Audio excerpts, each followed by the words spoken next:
The female secretary was shocked to see that the always disciplined and aloof president was holding me in broad daylight. Seeing this scene, she immediately assumed I was the president's mistress, because everyone in the company knew the president was already married, and it was said that his wife was an old woman over 50, so naturally they all believed I was the woman he kept outside. But little did they know, I wasn't some mistress. I was the president's lawfully wedded wife, so except for the president, almost no one knew me. Today I came to the company on purpose. First, to attend an important board meeting. Second, to share the news of my pregnancy with the president. The president was thrilled by the news and spun me around in excitement, but the clueless secretary decided to teach me a lesson and report to the president's wife for credit.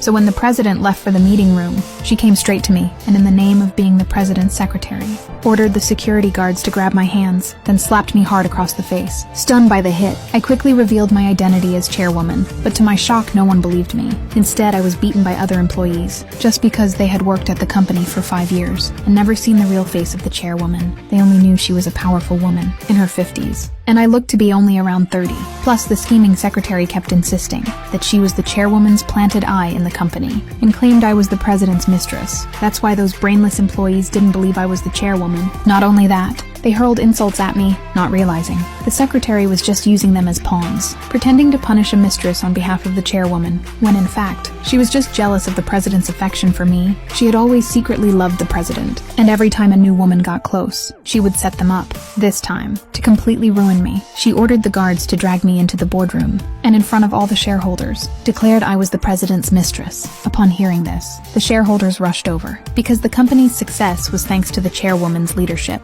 They were all loyal to her. Then the secretary added that whoever hit me the hardest today, she would praise them in front of the chairwoman. The shareholders rolled up their sleeves, ready to punish me on the chairwoman's behalf. Just then, the president called me, but as I reached for the phone, the secretary snatched it away and accused me of trying to leak information. The president noticed I didn't answer, so he called the secretary instead to inform her that the chairwoman was coming to inspect the company. Right at that moment, I broke free and screamed. A colleague quickly covered my mouth. The president heard the scream and suspected it was his wife's voice, but the secretary lied, saying he must have misheard, then hurriedly hung up the phone and prepared to hit me again. I repeatedly said I was the chairwoman, but the secretary thought I was lying and ordered others to hold me down, afraid they'd hurt my unborn child. I begged them to stop and pleaded for the baby's life, but the secretary, wanting to humiliate me, demanded I kneel and apologize, saying maybe then the baby would be spared. To protect my child, I didn't care about pride and knelt without hesitation. But the next second, the secretary's expression changed. She said she would personally destroy my baby, then raised a stick and aimed it at my stomach. Just then, the president arrived.